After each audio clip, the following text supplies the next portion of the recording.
The ES8 is roughly the size of a BMW X5 or iX, but it aims to attract premium customers at an affordable price.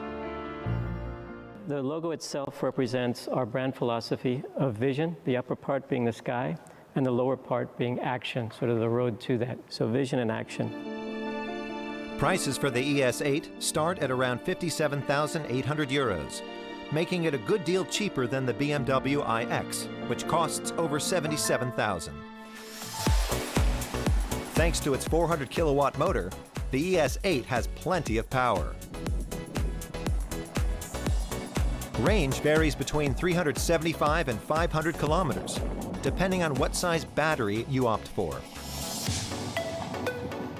Right now, NIO is struggling a little bit because Audi is not really satisfied with the naming of this car, the ES8, because they say it's too close to their S8, so the sportiest version of their flagship model. But to be honest, it's like a different car, and also this car is in a completely different segment and also completely different type of car than the S8 by Audi. And what I think is even more important, a name consisting of a letter and a number is not really something that you would call creative naming. So you can steal like 2 digits. I don't really know. If you steal a name like, I don't know, Toyota's Aygo or something, then it's different, but numbers and letters, I don't see any problem there.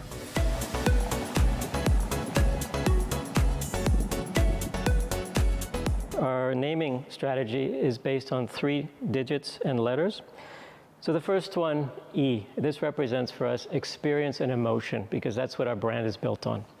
The second letter represents the car type. So in this case, S is for SUV, and the number designates the hierarchy of the vehicle, in this case 8 being the biggest SUV we have, so ES8. Of course, what sets the NIO brand apart is its swappable battery system. At a battery swap station, the customer can exchange an empty battery for a fully charged one in a matter of minutes. In the future, it'll be possible to opt for a bigger or smaller battery, depending on availability. With the battery as a service option, the battery remains the property of NIO and is rented on a monthly basis. That simplifies swapping and ensures you always get the best possible battery. If you want, you can also simply buy your battery.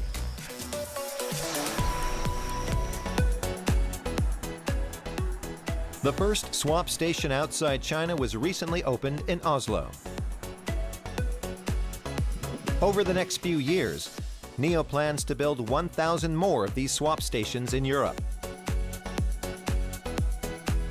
Of course, it's also possible to charge the vehicles normally at a wall box or public charging station.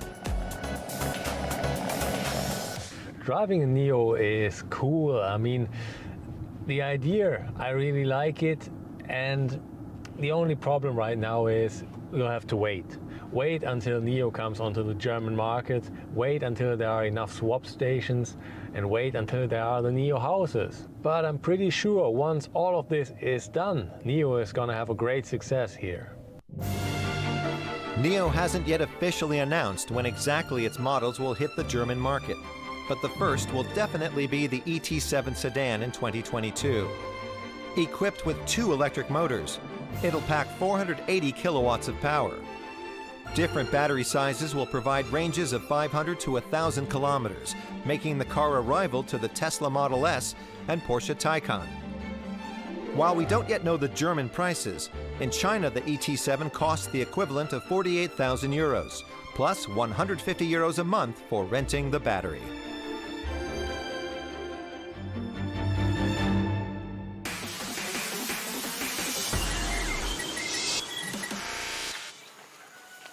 Walter Onen's first passengers of the day are his 2 youngest children. He is a bike taxi driver in Jinja, some 90 kilometers east of Uganda's capital, Kampala. A few months ago, he traded in his old bike taxi for an Afri-Cruise, an e-bike developed for the African market, and he's been attracting a lot of attention. at least you can see somebody say, "Nah, let me go to e-bit. Let me go with this one because they are using power and not using manpower." So it attracts the customer. AfriCruise is the brainchild of Jürgen Persson, a former teacher from northern Germany. More than 10 years ago, as he was traveling across Africa, he began thinking about how transportation on the continent could become more sustainable. Many in Africa ride motorbikes, which are expensive and polluting. Africa has lots of solar energy units and huge mobility needs. Europe has lots of e-bikes. So why not combine e-bikes with Africa's solar energy to make a cargo bike? That could really help solve mobility problems on the continent. To help turn his idea into reality, Jürgen teamed up with an e-bike specialist from Germany. Together, they designed the first prototype and realized the e-bikes would need to be adapted to the needs of African customers, including the local road conditions.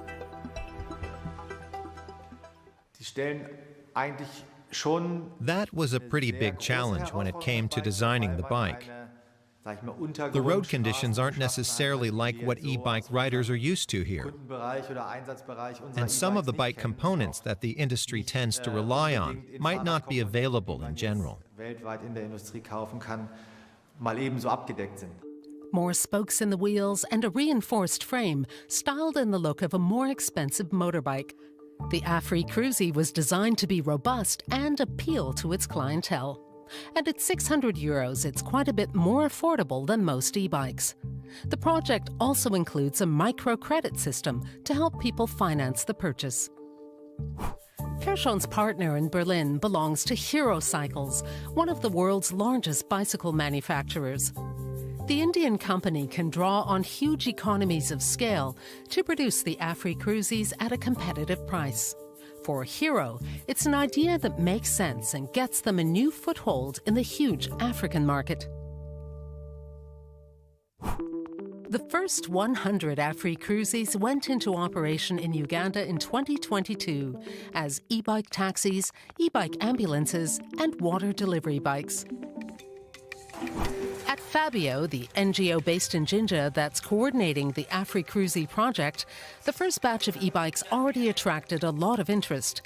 Fuel costs have also risen sharply in Uganda, as all over the world, which has helped to make e-mobility more appealing. This comes as an alternative, as a transport or mobility alternative that people can use instead of motorized transport like cars, like motorcycles.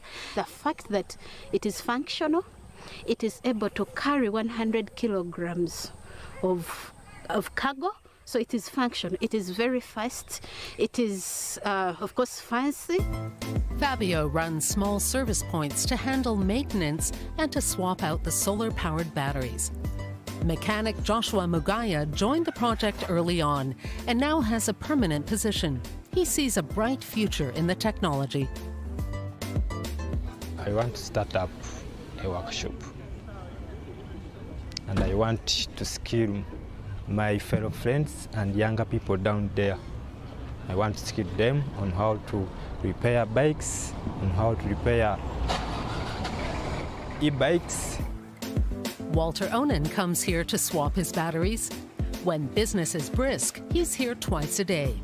On days when he can't make it, he's out of luck. So only challenge is one thing, maybe if the battery is not there, so you cannot ride using night because there's no light. So you have to stop during the day.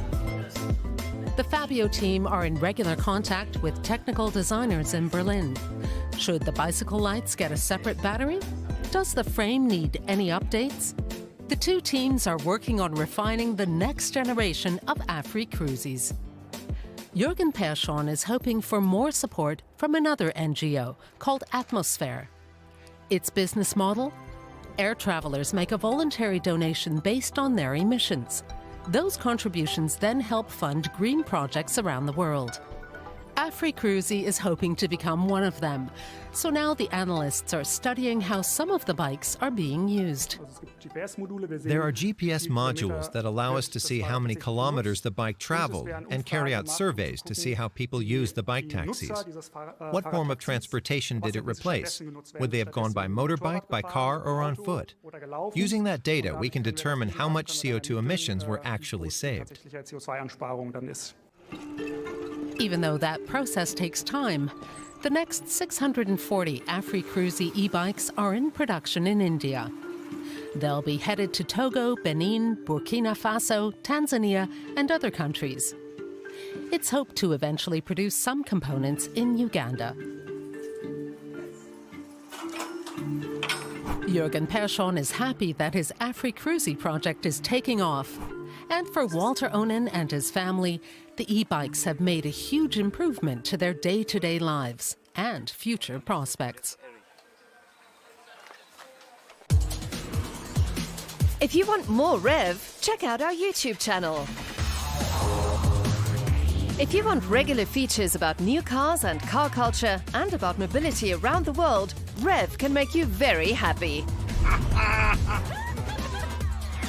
Vintage classics and future tech are just some of the exciting content waiting for you. Subscribe to us at YouTube/DWRev and you'll always be up to speed.